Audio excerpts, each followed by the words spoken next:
Ganjar Pranowo, Anies Baswedan, dan Prabowo Subianto, tiga tokoh yang hingga saat ini masih menempati puncak elektabilitas calon presiden 2024. Namun tentunya situasi bisa saja berubah mengingat peta koalisi masih sangat cair.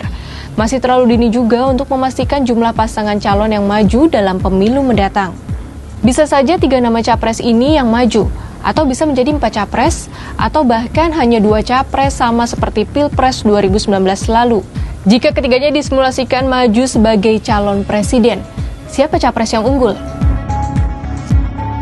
Simulasi head-to-head Capres Survei Nasional Kompas Oktober 2022 mencatat, Ganjar Pranowo unggul jika head-to-head dengan Anies Baswedan maupun Prabowo Subianto. Jika Ganjar head-to-head dengan Anies, hasilnya Ganjar memperoleh 52,8% dan Anies 47,2%. Sementara jika Ganjar berhadapan dengan Prabowo, Ganjar memperoleh 52,9% dan Prabowo 47,1%. Meski berbagai survei menempatkan Ganjar di puncak elektabilitas, namun faktanya hingga kini Ganjar belum jelas pengusung formalnya. Dinamika yang tentu akan menjadi pengubah konstelasi tentu adalah ketika itu ada perubahan yang cukup signifikan dalam pergerakan Ganjar ya.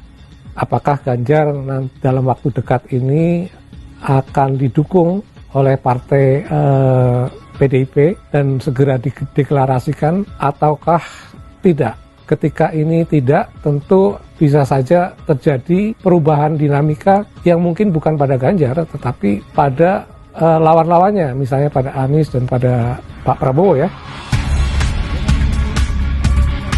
Lain Ganjar, lain pula Anies Baswedan dan Prabowo yang keduanya sudah mendeklarasikan diri menjadi capres.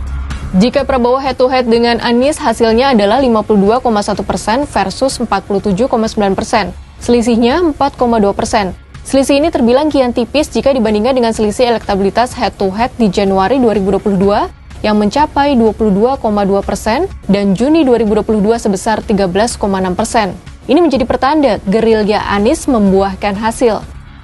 Misalnya kalau sebelumnya misalnya Anies relatif belum banyak terkoneksi lah ya dengan partai-partai yang firm mendukung dia. Tapi makin kesini kan makin cukup banyak lah yang merapat untuk mendukung Anies ya. Mulai dari Nasdem, lalu juga sebenarnya Demokrat mulai merapat, kemudian juga PKS ini juga preferensinya lebih memang ke Anies gitu ya. Sehingga suara Anies makin dekat ketika dikompetisikan misalnya dengan Prabowo gitu ya pertama. Elektabilitas simulasi head-to-head capres bisa saja mencatatkan angka, tapi yang penting dan akan dijual di depan mata parpol dan pemilih menuju Pilpres 2024, yaitu narasi masing-masing capres. Tentu akan sangat dipengaruhi oleh narasi. Kandidat-kandidat yang memiliki narasi kuat dan mampu membentuk identitas publik nantinya tentu akan punya pengaruh lebih besar daripada kandidat yang relatif defensif atau diam saja gitu.